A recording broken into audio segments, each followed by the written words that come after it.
أشكرك يا أستاذ جمال على هذا اللقاء الجميل، وأشكر مجلس. أنا آسفة يا أستاذ شيخ، أنا عايزين بس كلنا نشكر الأستاذة جيلان لأنها هي الجندي المجهول وراء هذا اللقاء النهارده، يعني كل الشكر للأستاذة جيلان.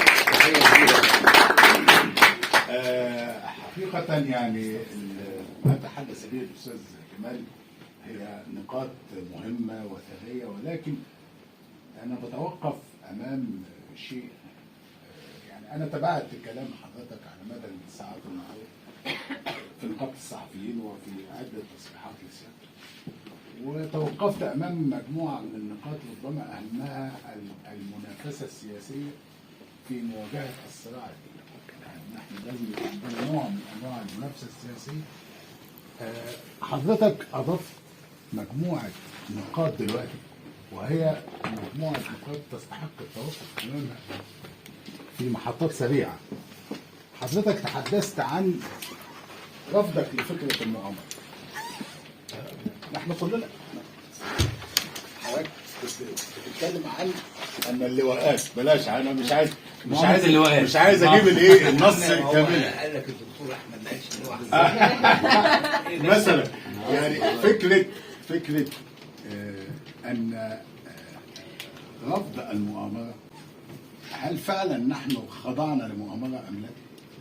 بعيدا عن صدق الحس الوطني، يعني الاخوه السوريين في حسهم الصادق في التعاطف مع اي تغيير للنظام، ولكن من لا يؤمن اننا فعلا امام مؤامره حقيقيه يتم تنفيذها بكل هدوء وبشكل ممنهج وبشكل محدد بالمده، متى، كيف، الاسلوب والفعل.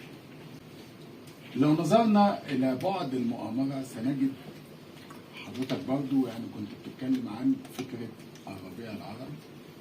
الربيع العربي فيه جزء منه صدق حس شعبي، وده شيء مشروع في مساله التغيير، ولكن الخلفيه الرئيسيه للموضوع هي خلفيه مؤامره 100%، بدليل لو اننا رجعنا في الجزء الرئيسي في نهاية مدة دونالد ترامب الأولى، عندما أذن بالإفراج عن المراسلات السرية بين هيلاري كلينتون وبين قادة الإخوان والتنظيم الدولي، سنجد أفعال أو ضوابط هذه المؤامرة محددة بالكامل، كيف تسقط الدولة من الداخل، وخاصة مصر على وجه التحديد، لأن كان المستهدف من الموضوع كله هي أن تسقط مصر.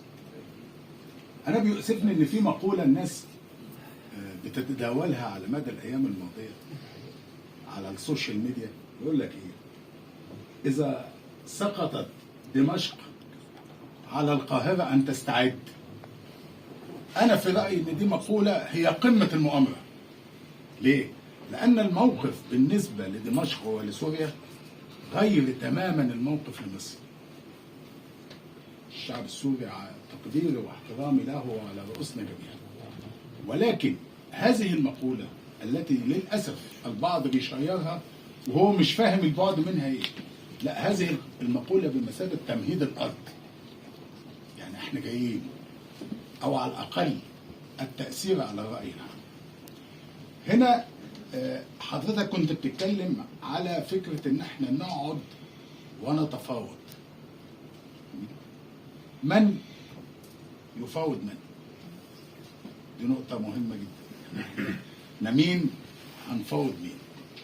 حضرتك ولك التقدير وكل الاحترام صوت معارض موجود في دولة عربية أخرى أو في دولة خارجية عموما، وهناك العشرات وربما المئات، ما نعرفش الفترة الجاية هتفرز ايه من المعارضين. هيقعدوا ازاي يتفاوضوا؟ وهل يمكن ان تصمد الفكرة والرؤى السياسية امام المد الديني؟ هو انت قبل ما تنزل وتقعد معاه على ترابيزة على طاولة واحدة هو مكفرك، فبالتالي انت هتتفاوض معاه على ايه؟ اسس التفاوض اللي هتتفاوض بيها معاه. دي نقاط مهمة، ولكن يجب ألا ننسى أن المخطط الدولي تلقف الفكرة الإسلامية لتنفيذ هذا المخطط. شكرا دكتور شريف عارف.